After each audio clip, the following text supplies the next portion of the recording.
The massive alien ship appeared without warning. One moment, Earth's deep space sensors showed nothing unusual. The next, a vessel larger than anything humanity had ever built hung in orbit above the moon. Its sleek, silver hull gleamed in the sunlight, making Earth's best space stations look like children's toys in comparison. Captain James Miller stood at attention in the United Earth Space Force's command center, his heart racing as he watched the main screen. Around him, dozens of officers worked frantically at their stations, analyzing every bit of data they could gather about the unexpected visitor. "Sir, they're broadcasting on all frequencies," announced Lieutenant Adams, her fingers dancing across her console. "The message is, it's in perfect English." Miller nodded, trying to hide his surprise. "Put it through." The voice that filled the command center was smooth and artificially precise. "Greetings, species of Earth. We represent the Galactic Council, a federation of advanced civilizations. We have been monitoring your development and believe you have reached sufficient technological maturity for first contact." General Thompson, who stood beside Miller, muttered under his breath, "Monitoring us? For how long?" The alien transmission continued. "We request a meeting with your planetary leadership. Our scans indicate your United Nations building in New York would be suitable. We will arrive in 6 standard Earth hours." The next few hours passed in a blur of activity. World leaders gathered in emergency sessions, military forces went on high alert, and social media exploded with a mixture of excitement and panic. Captain Miller found himself chosen as part of the welcoming committee, thanks to his experience in space operations and his calm demeanor. The alien delegation materialized in the UN Assembly Hall exactly 6 hours later. 3 beings stepped forward, one tall and slender with blue-tinted skin, another shorter with multiple arms and crystalline features, and the third looking almost mechanical, with surfaces that shifted colors like oil on water. The blue-skinned alien spoke first, introducing itself as First Speaker Lane. Its voice carried the same artificial precision they had heard in the transmission. "We have reviewed your technological progress. While impressive for your age as a species, you are still, how do humans say it? Ah yes, taking baby steps." Miller noticed several world leaders bristle at the condescending tone, but they maintained their diplomatic composure. "Your space vessels are primitive," the crystalline alien added, its voice chiming like bells. "Your understanding of faster-than-light travel is theoretical at best. You will require significant guidance to join galactic society." As the meeting progressed, Miller observed the aliens carefully. They spoke of trading technology, of helping humanity advance, but always with an air of superiority. They showed holoprojections of their massive cities, spanning entire planets, their ships that could cross galaxies in days, and their energy systems that could power civilizations. What the aliens didn't notice was the glint in the eyes of the human scientists present, the quick exchange of glances between military officers, or the subtle smiles of the engineers. With each demonstration of alien technology, humanity was learning, analyzing, and already thinking of ways to improve upon what they saw.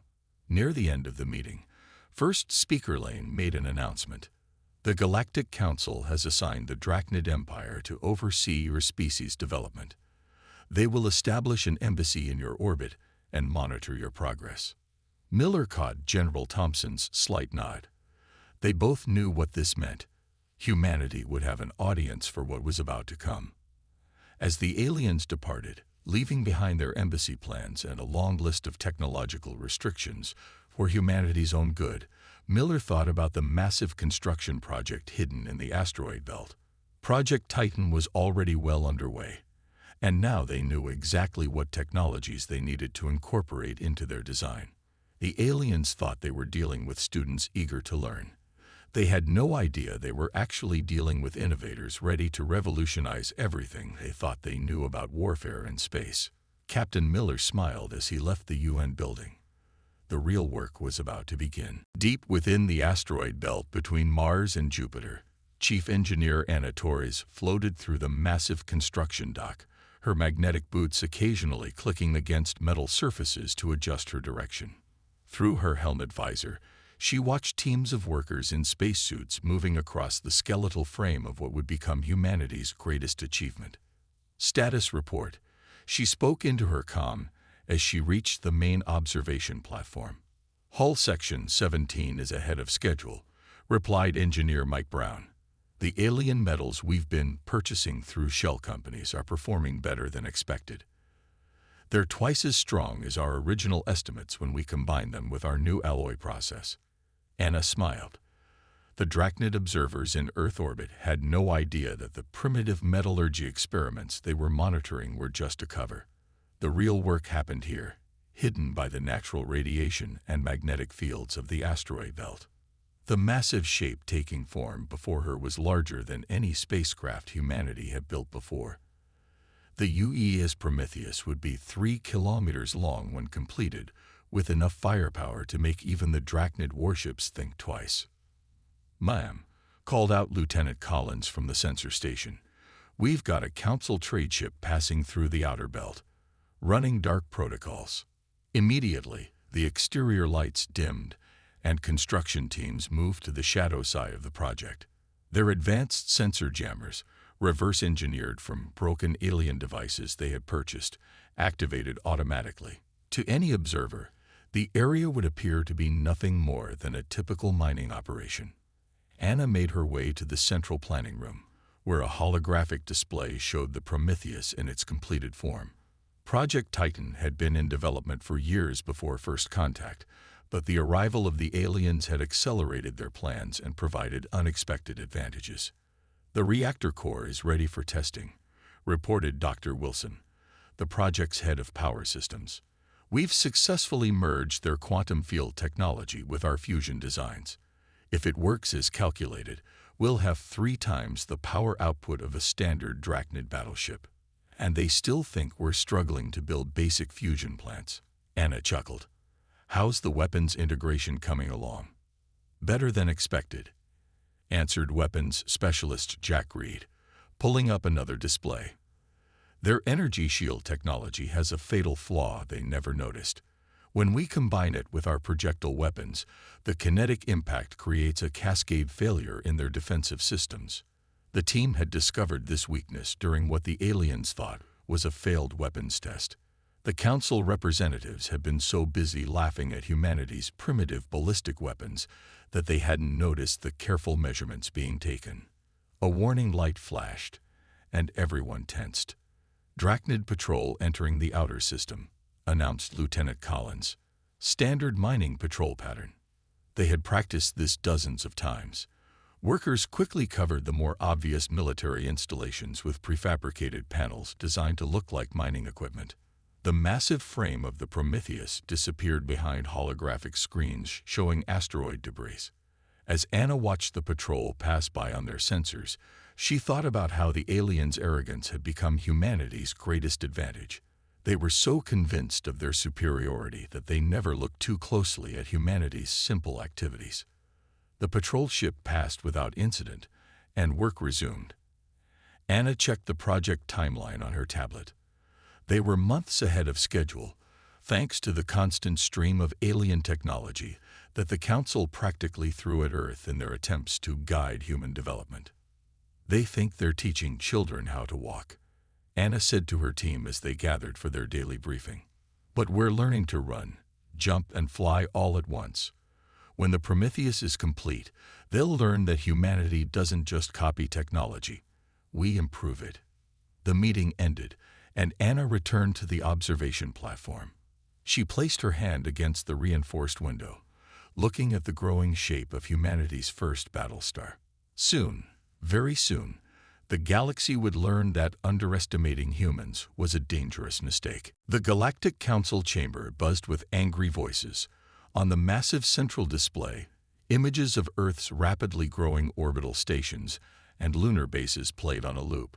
First Speaker Lane's blue skin had darkened to a deep navy color, a sign of extreme agitation among his species. "They are advancing too quickly," he declared, silencing the chamber. "The humans have achieved in months what should take decades. This is unprecedented and dangerous. Lord Commander Dex of the Drachnid Empire rose from his seat. His scales gleamed under the chamber's lights as he moved to the speaker's platform. The massive reptilian alien towered over the podium, his clawed hands gripping its edges. "We have monitored their progress closely," Dex growled. "They claim these advancements come from studying our gifted technologies, but our experts say their developments show signs of independent innovation. They are not simply copying, they are creating." In the human observation booth, Captain James Miller kept his face carefully neutral. He had been assigned as Earth's observer in council meetings, and he knew the importance of not revealing anything. Below him, the aliens continued their heated debate. "Look at these mining operations," a crystalline being chimed, projecting new images. "The humans claim they are extracting simple metals, yet our scans show massive power signatures throughout their asteroid belt." Miller made a mental note to warn Project Titan about the power readings. They would need better shielding. "Perhaps most disturbing," Dex continued, "is their military expansion. They are building warships at an alarming rate." The display showed Earth's newest defensive vessels, carefully designed to look just advanced enough to not raise suspicion, but not so advanced as to reveal humanity's true capabilities. "The humans assured us these ships are for protection against space debris and for exploration," First Speaker Lane said, but doubt crept into his artificial voice. "They lie." Dex slammed his clawed hand down. "My intelligence agents report their scientists are asking questions about our shield harmonics, weapon configurations, and FTL drive specifications. These are not the questions of a species interested only in peaceful development." Miller remembered those questions. They had been carefully crafted to seem like innocent curiosity, while filling in the final gaps in human knowledge. Each answer the aliens gave helped perfect the systems being installed on the Prometheus. The council chamber erupted in demands for action. Species after species rose to voice their concerns about humanity's rapid advancement. Only a few voices urged patience and understanding. "I propose restrictions," Dex announced. "No more technology transfers, no more scientific exchanges. We must contain them before they become a threat." Miller watched as the vote passed quickly. The council, in its fear, was doing exactly what humanity had predicted, trying to slow down what they couldn't control. As the meeting ended, Miller caught Lord Commander Dex staring at him with cold, reptilian eyes.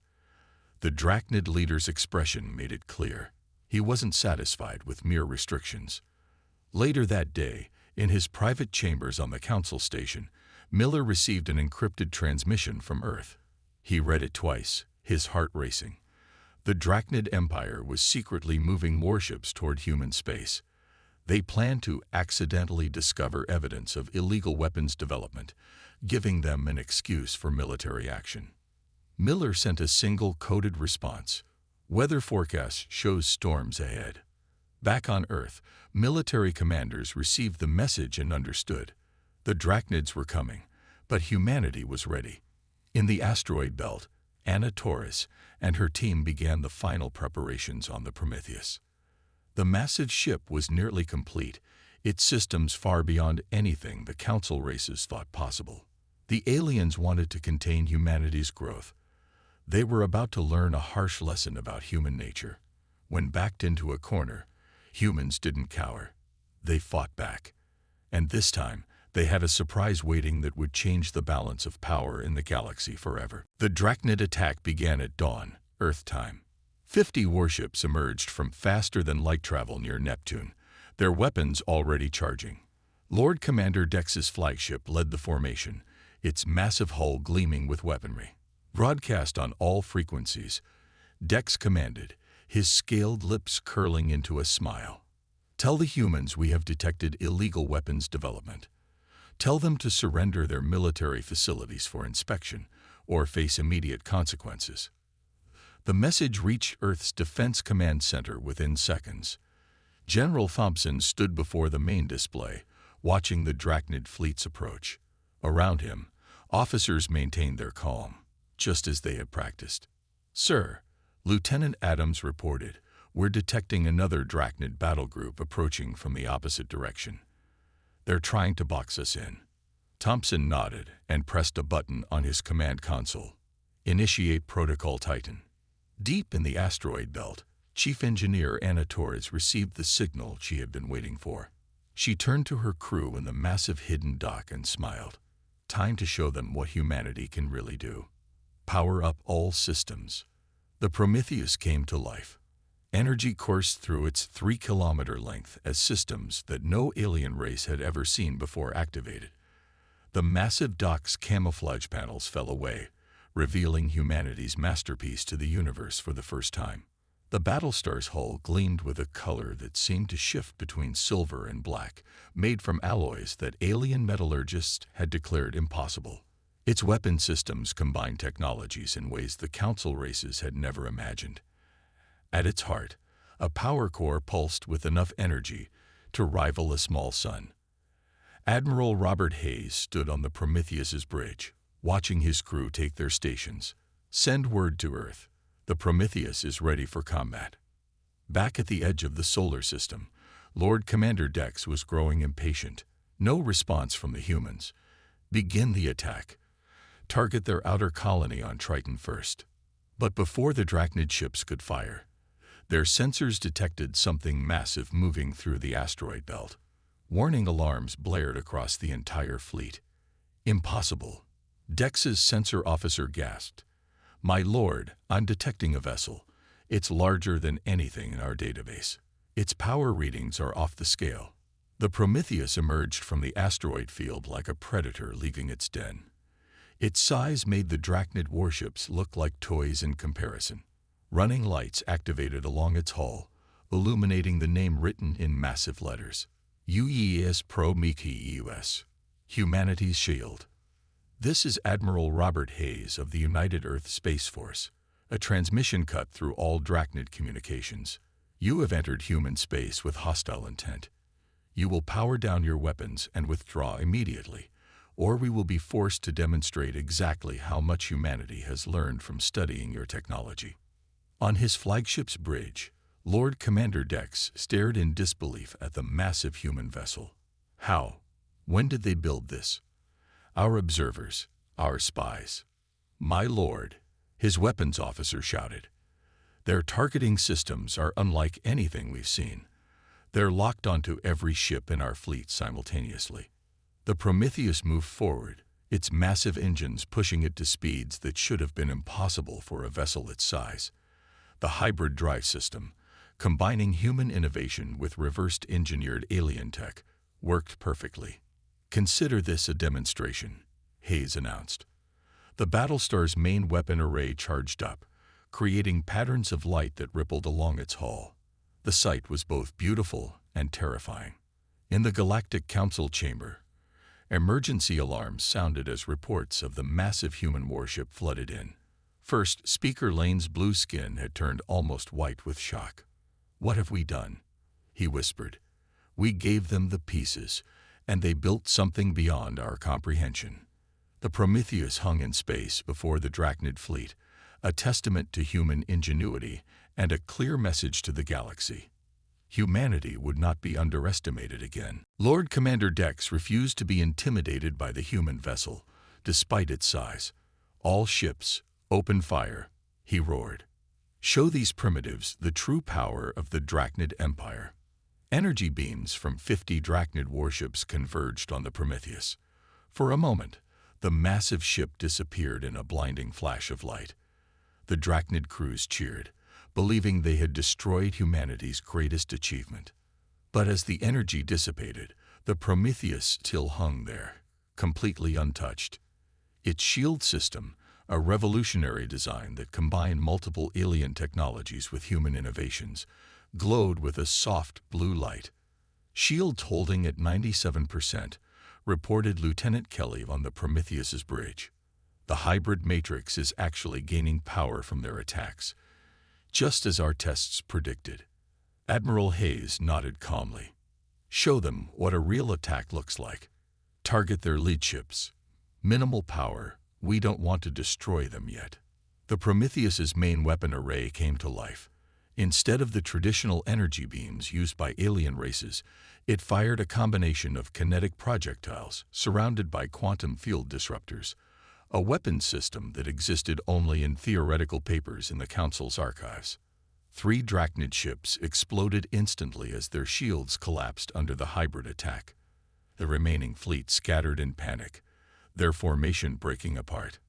Impossible. Dex slammed his clawed fist into his command chair. Their weapons. They're using principles we dismissed centuries ago as inefficient. Sir, his science officer's voice shook. They've combined our quantum field technology with physical projectiles. The kinetic impact creates a cascade failure in our shields. We never thought to try that. The Prometheus moved through space with impossible grace for its size. Its engines, reverse-engineered and improved from studying alien ships, let it outmaneuver the smaller Drachnid vessels. Each shot from its weapons found its mark, disabled enemy ships without destroying them. Second Drachnid battle group approaching from the opposite direction, announced the Prometheus's sensor officer. 20 more ships. Hayes smiled. Perfect. Let's show them our point defense system. Hundreds of smaller weapons across the Battlestar's hull activated. Each one combined human targeting computers with alien energy weapons, creating a defense grid that no existing ship could penetrate. The second Drachnid group launched a massive missile barrage. Thousands of warheads streaked toward the Prometheus, each powerful enough to cripple a normal capital ship. But the Prometheus was far from normal. Its point defense grid activated, creating a sphere of intersecting energy beams and defensive fire.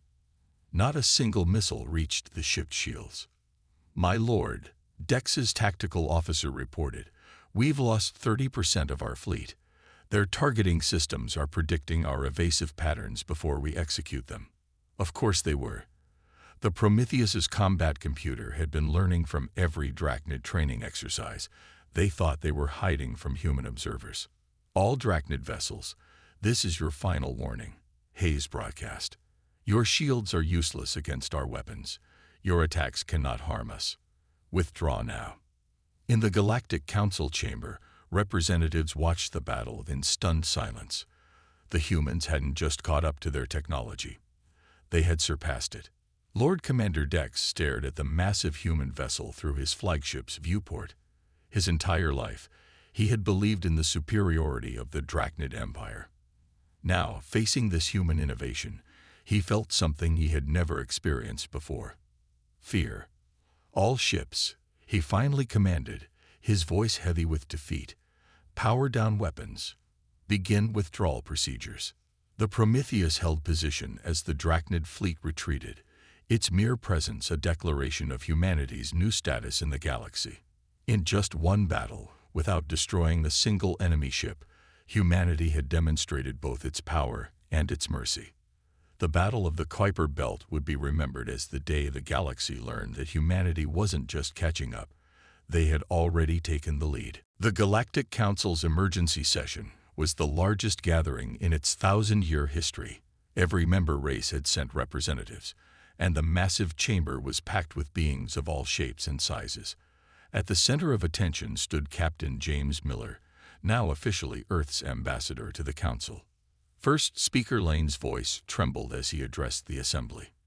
The humans have achieved what we thought impossible.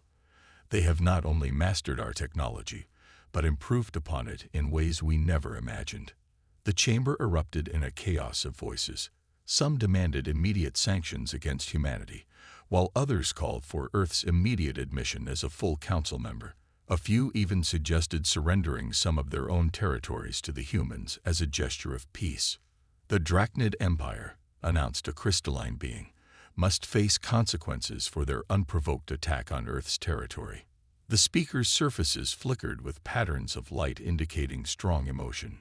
Lord Commander Dex, stripped of his military rank after his defeat, stood before the council.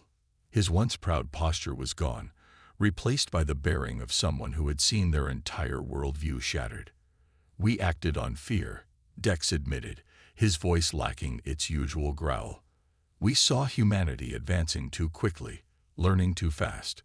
We thought we were protecting the galaxy.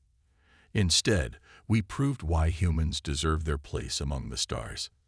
Miller stepped forward to address the council. Humanity does not seek revenge or dominance. The Prometheus was built for defense, not conquest.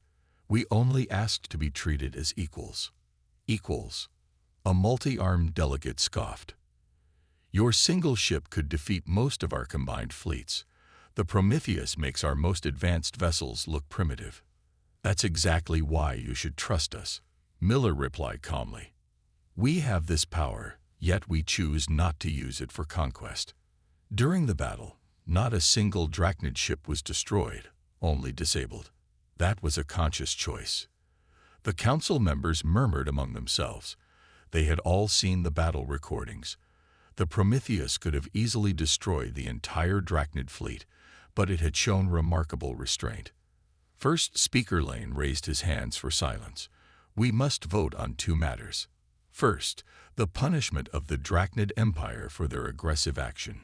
Second, the status of humanity within the council. The voting process took hours. Species that had never agreed on anything found themselves aligned. The final decisions were nearly unanimous. The Drachnid Empire would lose its military oversight privileges in the council and pay reparations to Earth. More importantly, humanity would be granted immediate full membership in the council, with all the rights and privileges that entailed. But there was one surprise left. As the session was ending, the ancient race known as the Archivists, who rarely spoke in council meetings, requested to address the assembly.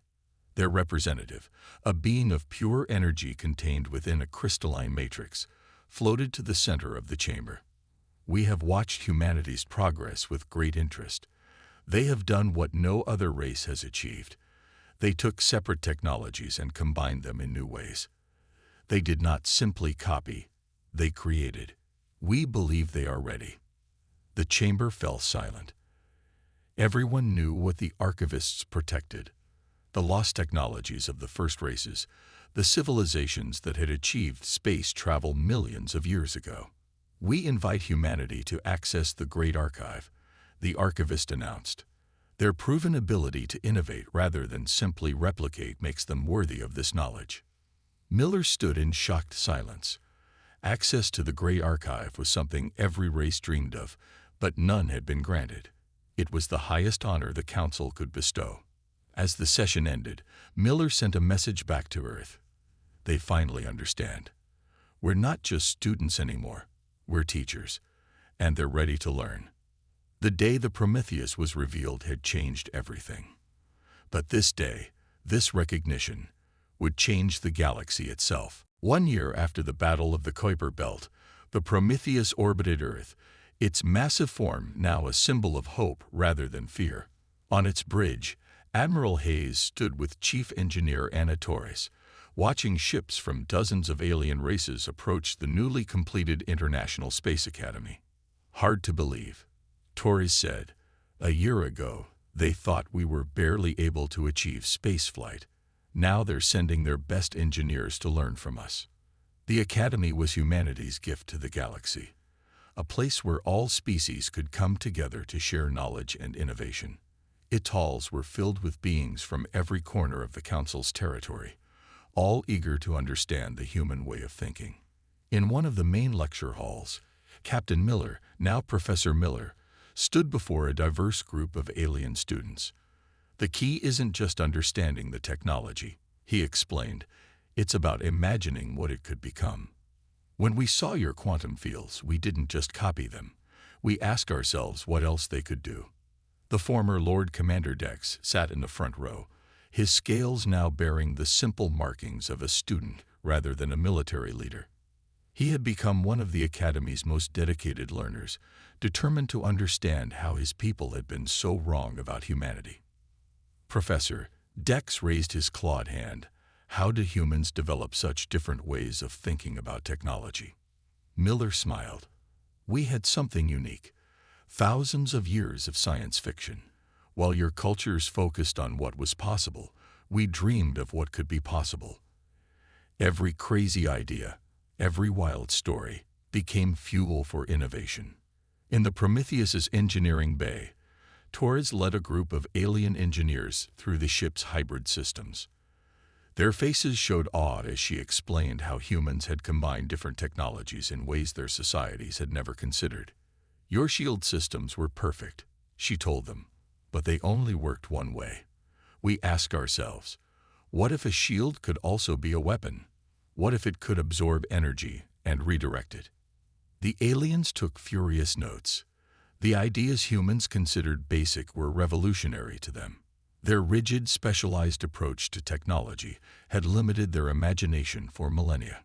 Meanwhile, at the Great Archive, human researchers worked alongside the archivists, bringing fresh perspectives to ancient technologies. The energy beings had been right. Humanity's ability to think differently was unlocking secrets that had been hidden for millions of years. "They see patterns we never noticed," one archivist commented to another as they watched a human scientist combine three seemingly unrelated ancient devices into something new. "They make connections that should be impossible." Back on Earth, in the United Earth Government headquarters, High Counselor Marcus West met with the Council's diplomatic team. The galaxy was changing rapidly. Old power structures were falling away as species learned to cooperate rather than compete. The Prometheus was never meant to be unique, West explained to the assembled aliens. It was meant to be the first of many. Not just human ships, but vessels built by all our peoples together, combining the best of all our knowledge. As if to emphasize his words, the massive view screen showed the construction of new ships in orbit. Unlike the secretive building of the Prometheus, these were made in the open, with crews from dozens of species working together. Each vessel combined technologies and ideas from multiple cultures, creating something greater than any one race could achieve alone. The day ended with a ceremony aboard the Prometheus. Admiral Hayes stood before a gathered crowd of humans and aliens, his voice carrying across the massive ship's main hall. "A year ago, this ship shocked the galaxy. Today, it unites it. We've learned that true power isn't in technology alone. It's in sharing knowledge, in teaching each other, in building together. The era of separation is over. The age of collaboration has begun." As the ceremony ended, the Prometheus's lights illuminated, creating a spectacular display visible from Earth's surface. The ship that had been built in secrecy now shone as a beacon of hope, a symbol of what was possible when imagination was allowed to flourish. The galaxy would never be the same. And that was exactly what humanity had hoped for all along.